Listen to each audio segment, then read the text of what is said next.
Viewers آپ دیکھ رہے ہیں ہمارا YouTube channel news Analytica. Pakistan کی سب سے اہم شاہراہ شاہراہ قراقرم ہے جسے N35 بھی کہا جاتا ہے۔ KKH اس اہم شاہراہ کا مخفف ہے جبکہ اس کا دوسرا مقبول نام چائنا پاکستان فرینڈشپ ہائی وے بھی ہے۔ یہ اہم ترین شاہراہ 1300 کلومیٹر طویل ہے۔ یہ شاہراہ پنجاب کے علاقے حسن ابدال سے شروع ہوتی ہے، پھر KPK سے ہوتی ہوئی خجراب پاس گلگت بلتستان تک جاتی ہے، جہاں سے یہ چائنا کی حدود میں داخل ہو جاتی ہے اور چائنا کے علاقے شنجیانگ اوگر ریجن پر جا کر ختم ہوتی ہے۔ یہ دنیا کی بلند ترین پیوڈ روڈ میں سے ایک ہے۔ اس کو بنانا نہایت مشکل عمل تھا، اسی وجہ سے اس کو دنیا کا 8واں عجوبہ بھی کہا جاتا ہے۔ یہ شاہراہ 1966 میں بننا شروع ہوئی جبکہ اس کی تکمیل 1989 میں ہوئی۔ اس کا دوسرا اور اہم ترین فیز KKH فیز 2 حویلیاں تا تھا کوٹ سیکشن ہے۔ KKH فیز 2 بھی انتہائی دشوار گزار راستوں پر مشتمل ایک شاہراہ ہے۔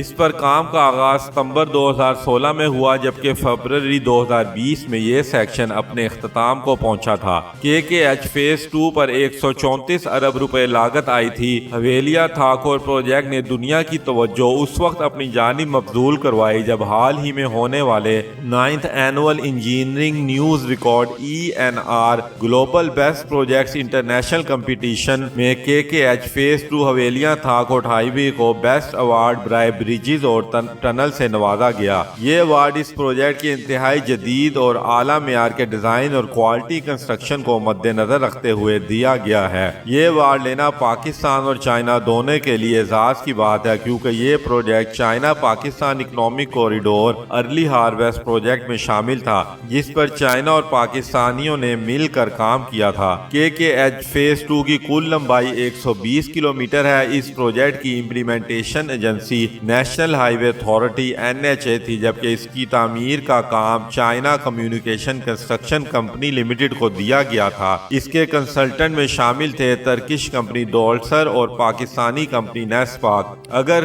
KKH فیز 2 کی خصوصیات پر نظر دہرائیں تو اس میں 112 بریجز تعمیر ہوئے جبکہ اس پورے روٹ پر 60 ٹنلز بھی تعمیر کیے گئے ہیں۔ مزید یہ کہ اس 120 کلومیٹر لمبی شاہراہ پر 76 انڈر پاسز، 491 کلورٹس، 2 سروس ایریاز اور 12 فلائی اوورز بھی تعمیر کیے گئے ہیں۔ ویسے تو اس عظیم شاہراہ کا انجینئرنگ ڈیزائن کرنا بہت بڑا چیلنج تھا لیکن خاص طور پر اس کے بریجز اور ٹنل ڈیزائن کرنا ایک ناممکن سی بات نظر آتی تھی کیونکہ یہ شاہراہ بہت دشوار گزار اور خمدار راستوں پر مشتمل ہے، لیکن چائنیز اور پاکستانی انجینئرز کی دن رات انتھک محنت کے بعد اس کا ڈیزائن اور بعد میں کنسٹرکشن ممکن ہو سکی۔ یہی وجہ ہے کہ 9th annual international engineering news record award میں دنیا بھر سے میگا پروجیکٹ شامل کیے گئے تھے لیکن بہترین بریجز اور ٹنلز کا ایوارڈ KKH فیز 2 کے حصے میں ہی آیا۔ یہاں یہ بات بھی قابل ذکر ہے کہ اس روڈ کو 2 سیکشن میں تعمیر کیا گیا ہے۔ پہلے سیکشن میں حویلیاں سے مانسہرہ تک کی تعمیر کی گئی جو 40 کلومیٹر پر مشتمل ہے جبکہ دوسرا سیکشن 80 کلومیٹر پر مشتمل ہے جو کہ مانسہرہ سے تھاکوٹ تک بنایا گیا ہے۔ ہم امید کرتے ہیں کہ مستقبل میں بھی چائنا پاکستان اکنامک کوریڈور کے تحت بننے والے دوسرے پروجیکٹ جن پر دن رات کام ہو رہا ہے وہ بھی اسی طرح کے گلوبل ایوارڈ جیت سکیں گے جس سے نہ صرف پاکستانی اور چائنیز انجینئرز کا حوصلہ بھی بڑھے گا بلکہ دنیا کو ان انجینئرز کی مہارت کو دیکھنے اور تسلیم کرنے کا موقع بھی ملے گا۔ تو ویورز یہ تھی ہماری آج کی ویڈیو۔ چینل کو لائک کیجئے، سبسکرائب کیجئے اور بیل آئیکن کو ضرور کلک کیجئے۔ نیکسٹ ویڈیو میں پھر ملیں گے، اس وقت تک کے لیے ہمیں اجازت دیجیے۔